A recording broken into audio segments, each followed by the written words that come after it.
Ya, kalau kita boleh kongsikan sedikit, Ridwan, situasi banjir di Kelantan dan juga di Terengganu sebenarnya semakin pulih. Kalau kita lihat semalam 2 pusat pemindahan sementara ditutup, manakala kalau di Sabah jumlah PPS masih lagi kekal dan juga di Perak juga dalam situasi menurun. Ya, syukur alhamdulillah perkembangan positif. Tadi kita dah bawakan perbincangan mengenai keselamatan makanan ketika banjir. Kita nak panjangkan lagi perbincangan mengenai banjir ini. Dan sekarang kita nak beri fokus kepada JKM, bantuan segera JKM. Hari ini kita sangat berbesar hati bersama dengan tetamu di studio, Datuk Syahrudin Abdul Sohod, Ketua Pengarah Kebajikan Masyarakat. Banjir, bantuan segera JKM. Itu topik yang kita dapat pada hari ini. Assalamualaikum, Datuk. Assalamualaikum warahmatullahi. Datang ke Selamat Pagi Malaysia. Mungkin Datuk secara asasnya, Datuk boleh ceritakan dahulu fungsi JKM ketika sesuatu bencana berlaku di Malaysia. Silakan, Datuk. Terlebih dahulu saya ucapkan terima kasih kepada RTM yang memberi ruang kepada Jabatan Kebajikan Masyarakat pada pagi ini.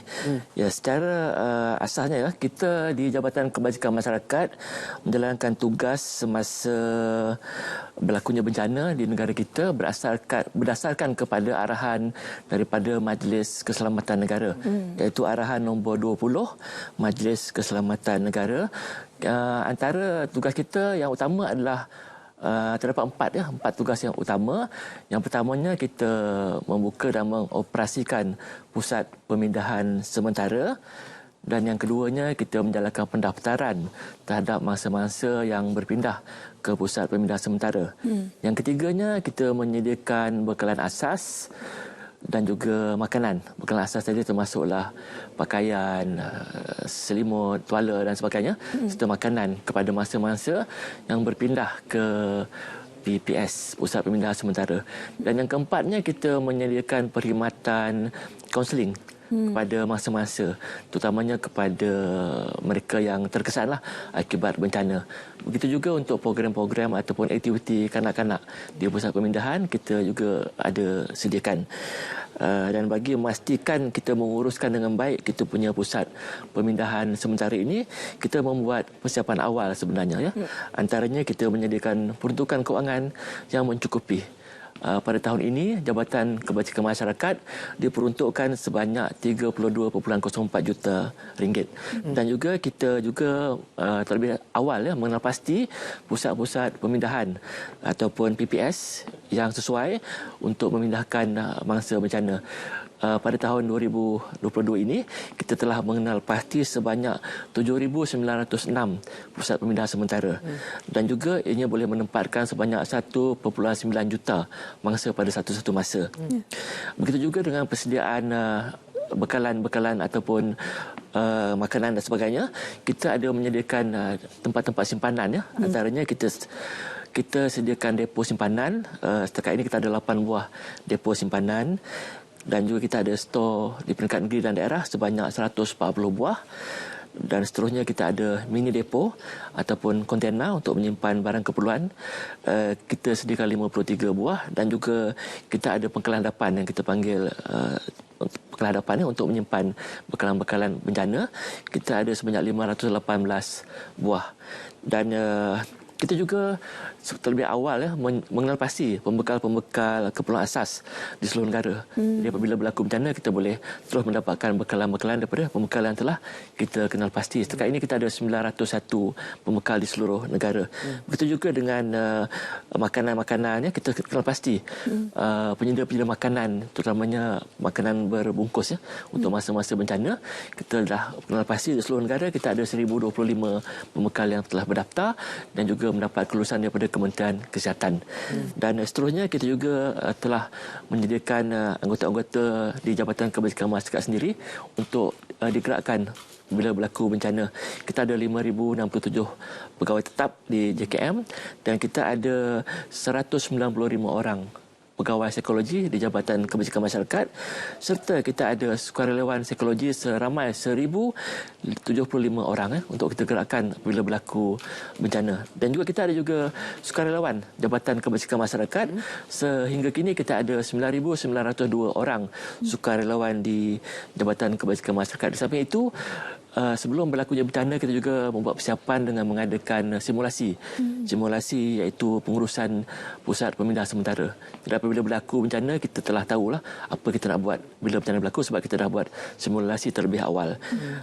Sampai itu juga kita menjalankan ataupun menjalin kerjasama strategik dengan agensi kerajaan yang lain, sektor korporat, NGO dan sebagainya. Ya. Kita difahamkan juga selain daripada bantuan yang diberikan, ada juga aplikasi yang baru saja dibangunkan, iaitu Info Bencana JKM 2.0.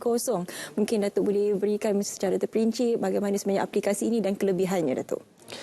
Okey, Info Bencana ni kita telah bangunkan pada tahun 2015 lagi dan ianya telah melalui pelbagai tahap penambahbaikan dan sehingga kini ianya telah melibatkan penambahbaikan seperti mewujudkan dua bahasa. Sebelum ni bahasa Melayu saja, kini kita telah ada bahasa Inggeris juga. Dan juga kita telah integrasikan sistem ini dengan Jabatan Pendaftaran Negara. Dia boleh dicapai menerusi aplikasi mobile. Kita juga memaparkan statistik terkini di pusat pemindahan sementara yang diaktifkan dan jumlah mangsa yang berpindah di PPS. Juga kita ada sediakan dashboard keseluruhan dan juga dashboard mengikut negeri. Jika orang ramai ingin mengetahui sesuatu negeri, dia boleh zoom kepada sesuatu negeri sahaja. Juga terdapat fungsi-fungsi seperti maklumat PPS, Pusat Pemindahan Sementara yang berdekatan dengan mangsa. Mereka boleh mencari pusat pemindahan yang terdekat. Dan juga kita ada senarai-senarai talian kecemasan yang boleh dihubungi. Sama itu kita ada juga maklumat berkaitan dengan fasiliti penyimpanan bekalan keperluan.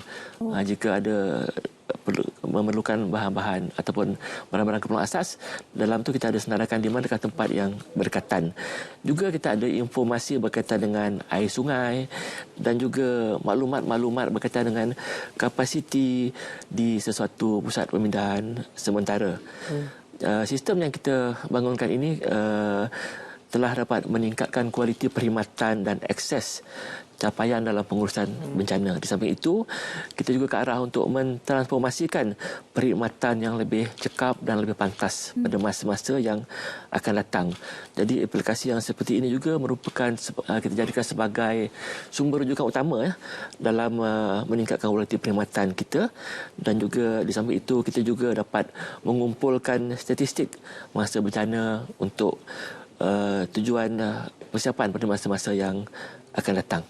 Ya. Bermaksud mangsa bencana boleh mendapatkan meminta bantuan melalui aplikasi tersebut, Datuk? Ya, boleh. Boleh mendapatkan bantuan. Di samping kita ada sediakan talian kasih. Nombornya 15999. Itu talian kasih yang boleh dihubungi juga. Apa peran JKM pada banjir besar yang berlaku di Pantai Timur pada minggu lepas?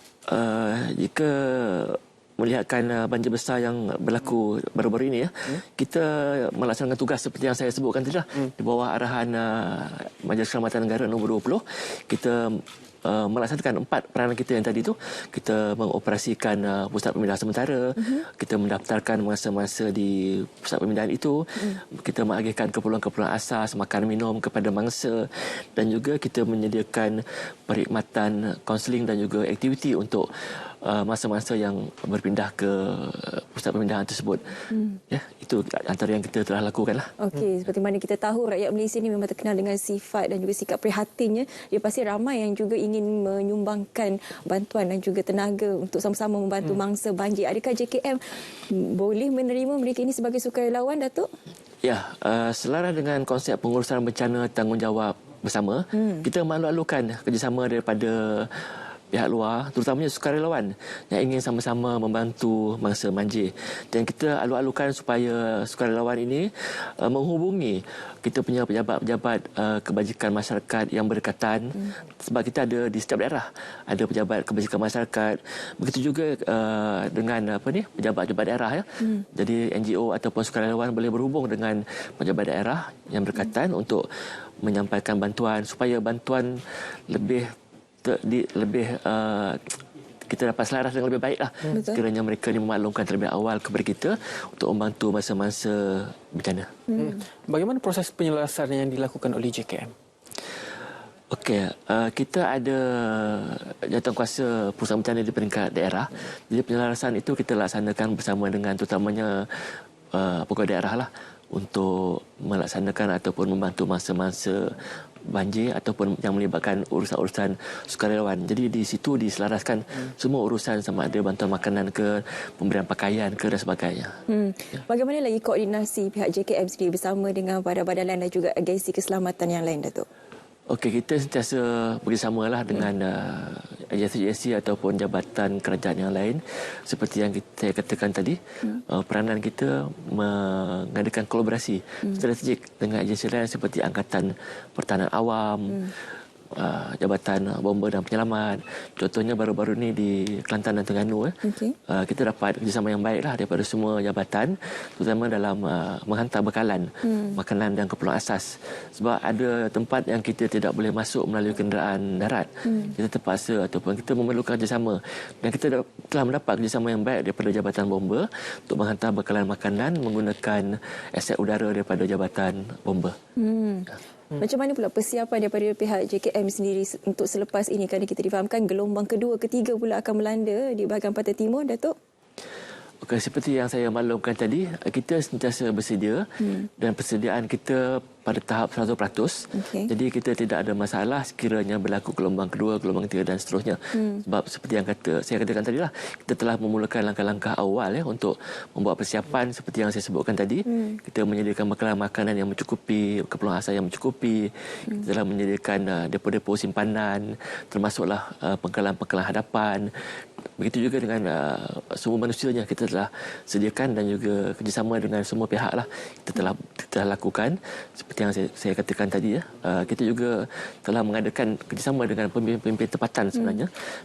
Sekiranya PPS itu dibuka di sekolah, kita bekerjasama dengan guru besar dan guru-guru di sekolah untuk membuat persiapan. Seperti yang saya sebutkan tadi, kita telah ada 7,000 lebih PPS yang kita telah kenal pasti. Jadi bila berlaku saja bencana, dia tidak ada masalah untuk kita menghadapinya kerana kita telah bersedia dengan lebih awal lagi. Bagaimana pihak JKM memastikan bekalan bantuan itu mencukupi? Okey, seperti yang saya sebutkan tadi, kita telah siapkan depo-depo simpanan, stor simpanan. Jadi kita sentiasa pastikan semua bekalan ada di stor bekalan tersebut. Sekiranya habis, kita telah mengenal pastilah pembekal-pembekal yang kita boleh dapatkan bekalan daripada seluruh negara. Kita juga telah mendapat kelulusan daripada Kementerian Kewangan dan juga Ketua Setiausaha Kementerian Pembangunan Wanita, Keluarga dan Masyarakat untuk melaksanakan perolehan secara darurat. Jadi ini satu kemudahanlah yang telah diluluskan oleh pihak kerajaan supaya kita dapat menyediakan bekalan dengan mencukupi. Tadi Datuk ada menyentuh mengenai sumber manusia, persiapan dari segi dan juga dari sudut itu. Apa di antara latihan yang diberikan kepada kaki tangan JKM khususnya bagi menepani mangsa-mangsa banjir ini?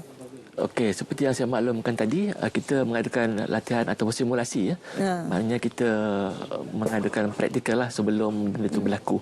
Kita buat persiapan awal daripada pembukaan PPS itu sehinggalah ianya ditutup. Jadi kita buat simulasi. Di samping itu kita juga mengadakan latihan-latihan bersama dengan Angkatan Pertahanan Awam. Kita punya pegawai kaki tangan termasuk sukarelawan daripada Jabatan Kebajikan Masyarakat. Kita sentiasa memberikan latihan. Yang terkini kita adakan kerjasama dengan Angkatan Pertahanan Awam. Bagi mereka yang ingin menyalurkan sumbangan, apa di antara bentuk sumbangan sebenarnya yang diperlukan oleh masa-masa banjir ini? Okey, seperti yang saya maklumkan tadi, sekiranya berlaku banjir, kita pindahkan mangsa ini ke pusat pemindahan sementara, dan di situ mereka amat memerlukan makanan, minuman, pakaian, keperluan asas lah seperti selimut dan keperluan-keperluan seperti sabun mandi, berus gigi, ubat gigi dan sebagainya lah. Tapi yang paling utama sekali makanan lah diperlukan Ada sebarang garis panduan untuk dari segi penyediaan makanan tersebut, Datuk? Penyediaan makanan ni seperti yang kita sedia maklum sebelum ni lah. Mestilah ada halal lah, makanan yang halal.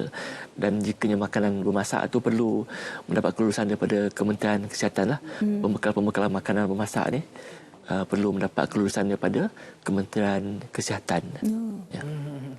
Kalau di pihak JKM sendiri, bagaimana pihak JKM memastikan bahawa setiap bantuan itu diberikan secara adil. Ya, kita difahamkan mungkin ada yang meminta lebih-lebih, ada juga tak meminta langsung pun ada. Bagaimana untuk memastikan mereka ini menerima bantuan secukupnya? Di pusat pemindahan sementara, kita ada beberapa jawatankuasa. Antaranya adalah jawatankuasa bantuan. Jadi di situ mereka akan mengagihkan bantuan dengan seadilnya dan secukupnya kepada setiap mangsa yang dipindahkan ke pusat pemindahan sementara. Jawatankuasa inilah yang bertanggungjawab yang memastikan semua bantuan diberi dengan secukupnya. Ya. Okey, mungkin Datuk ada juga pesanan dan juga kata-kata kepada mereka di luar sana, khususnya kepada mereka yang ingin menyalurkan sumbangan dan juga ingin dan juga berminat menjadi sukarelawan di bawah JKM, Datuk? Ya, kepada mereka yang berminat untuk menjadi sukarelawan Jabatan Kebajikan Masyarakat, kita amat melalukan dan mereka boleh berdaftar ataupun mendaftarkan diri di Pejabat Kebajikan Masyarakat yang berdekatan. Dia boleh datang ke Pejabat Kebajikan Masyarakat Daerah atau juga boleh ke Pejabat Kebajikan Masyarakat di peringkat negeri untuk mendaftar sebagai sukarelawan. Kita amat alu-alukan sukarelawan supaya kita dapat meringankan beban tugas pegawai Jabatan Kebajikan Masyarakat yang bertugas di PPS ataupun Pusat Pemindahan Sementara. Seperti yang kita sedia maklum, kadang-kadang kita terpaksa membuka banyak pusat pemindahan sementara pada satu masa serentak. Jadi di situ kita akan mengalami kekangan tugaslah. Jadi sekiranya ada ataupun kita ada ramai sukarelawan, maknanya mereka ni boleh membantu kita untuk mengendalikan pusat pemindahan sementara.